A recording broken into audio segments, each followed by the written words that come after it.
Hello po mga kababayan, si Dante Maravillas. Dito ulit tayo sa ating masayang channel. Laugh Trip nga ni.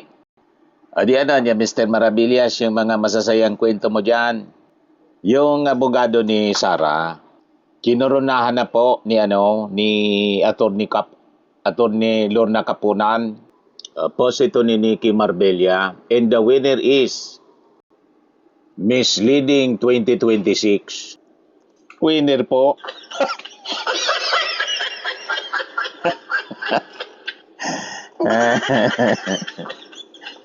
Sino niya yun, Mr. Maravillas? yung abogado ni Sara, si Attorney Ferrer, Misleading 2026.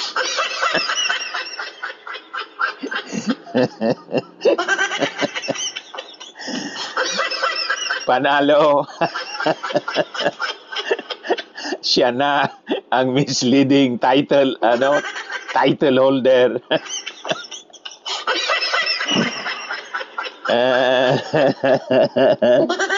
Ang nag-award si Atty. Capunan.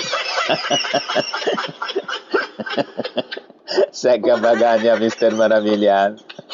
Yan na niya, Mr. Maravillas, may cash prize ba yon? Iwan ko kay Sara kung bibigyan niya ng cash prize o hampas ng laptop.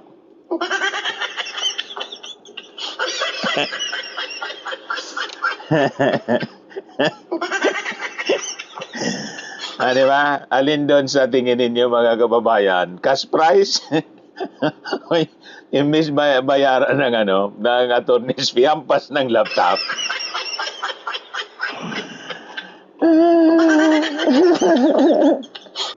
Sabi ng mga nag-react, natuto ako sa picture ng dalawa, may crown pa. Congrats sa gumawa niyan, at least yung stress ko sa kakapanood, napalitan, nakakatawa. Sabi ni Yods Belhica, the winner looks unhappy with her title. Sabi ni Tess Sinoy Robles, galing naman ang umedit nito. Hindi pa tapos, may crown na kaagad, misleading.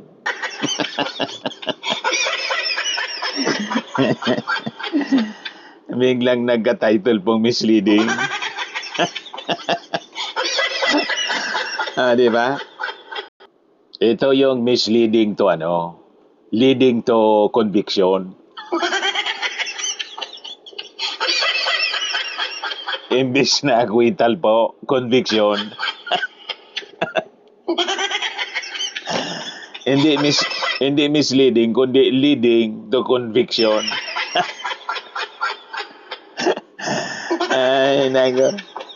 Ito post naman ni Baganing Igboy. Ito si Miss Laglag. Kasama si Sara. Hindi na tree planting, kundi nagbabaon na ng pera.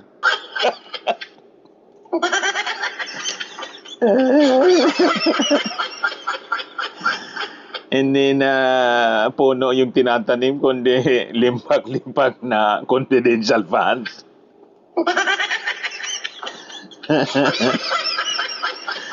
Yung tree planting kasi, ginamitan ng confidential funds para secure daw yung kwarta.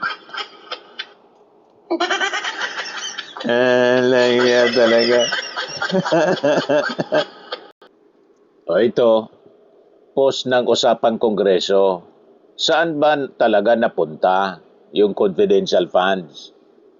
Sabi ni Sara noong October 2025, sabi niya, yung confidential funds niya ng DepEd were used to probe the overpriced laptop. Noong March 6, 2026, sabi ni Sara, yung DepEd confidential funds niya were used for national security.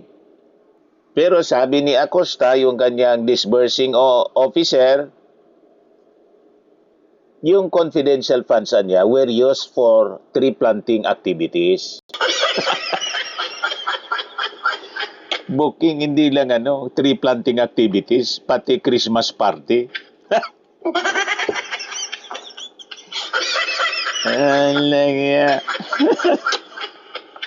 Pati pagbili mga kababayan ng mga ng mga furnitures at computers ginamitan ng confidential funds. Eh, binuking ni Acosta. Nilaglag ng tuluyan mga kababayan.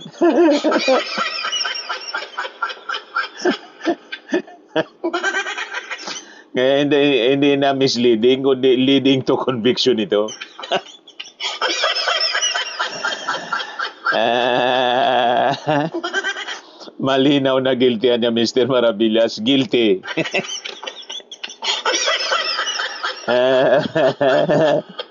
O ito, post ng opposition na PH. Sabi dito, si Sara nilaglag ni Gina Acosta. Si Marcoleta at Mike Defensor nilaglag ni Orly Gutesa. Laglagan na.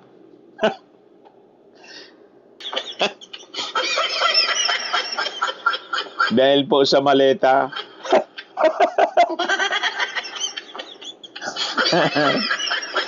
Sila pala yung paldo-paldo mga kababayan sa maleta.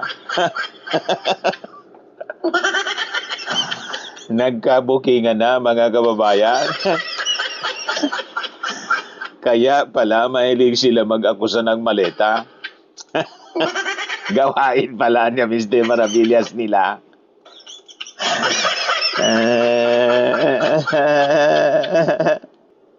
Ito,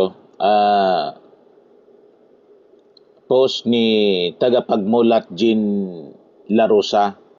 Sabi niya, simba muna bago mamugot ng ulo. Nagdasal muna mga kababayan daw bago mananggal ng ulo.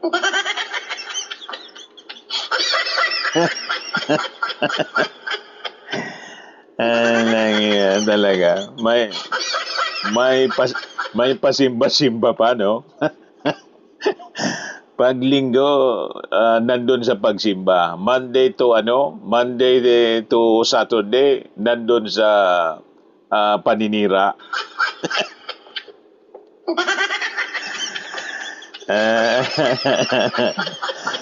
Diba, mga kababayan? Yes, sabi ni Kindra Ariglado, simba muna bago pusasan. Sabi ni Jan Velasco, at nagsama pa ng photographer para kunan siya ng pumasok ng simbahan. Sabi ni Rokawa Nugara Kaidi, kinakabahan na si Mary Grace Piatos. Nagbawasan niya siguro Mr. Maravillas ng kasalanan kasi patong-patong na. Nagbawas muna ng kaunti.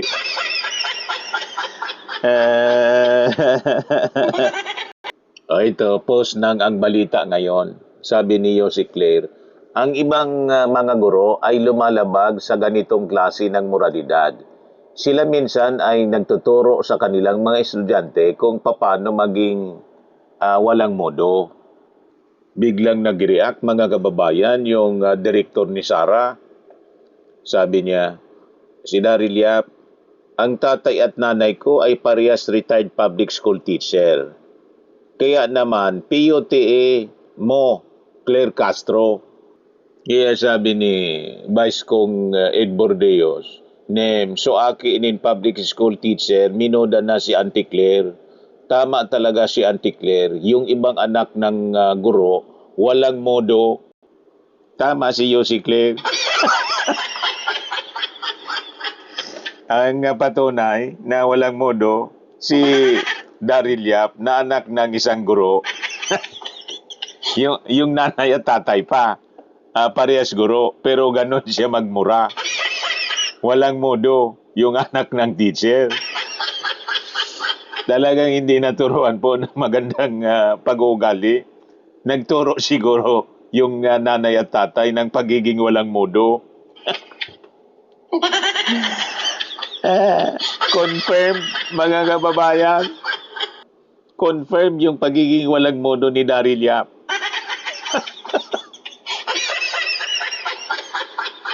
Hindi naturuan ng tama ng magulang. Baka walang modo din.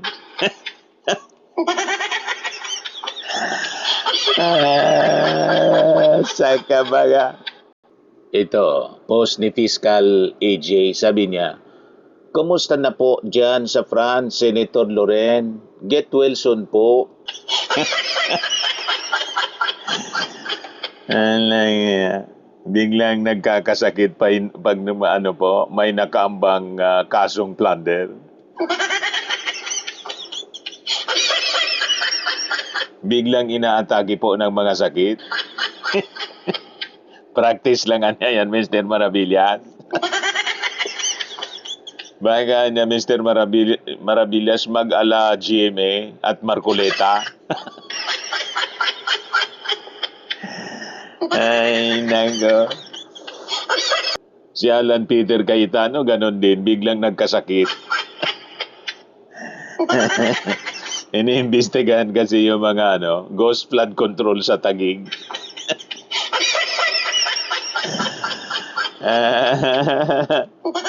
Ilang araw mga kababayan hindi nagpakita sa Senado, hindi nakapag-defend kay Sara. Grabe nag-stress siguro kasi nangangamuti yung defense.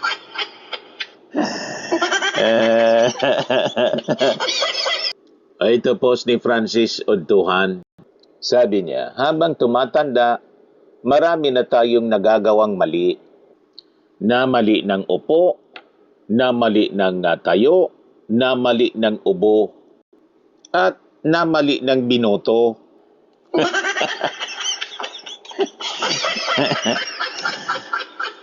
Siya nga naman, namali tayo ng binoto nang iboto natin si Sara.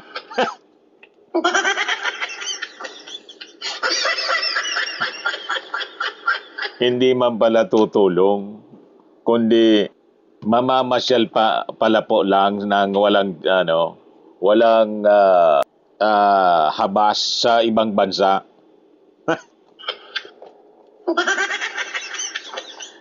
Magta-travel lang pala, magpapasarap ng buhay. Sa kasabay maninira.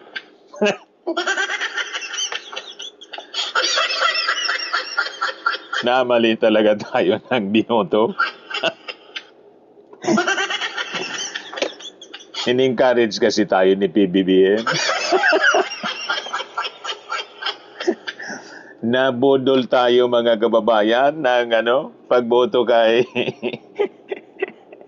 kay Sara.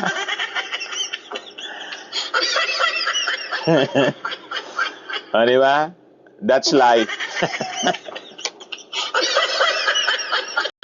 Ganun talaga po. Kaya sana diretso nang ma-convict.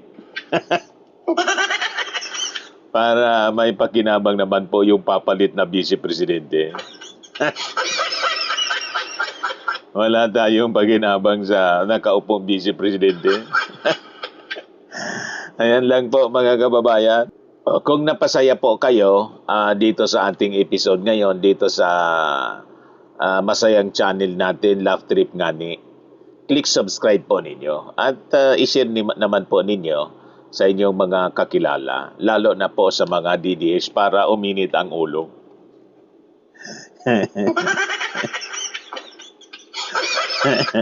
Nauli yung laughter. Nauli ng pindot. Bye-bye po.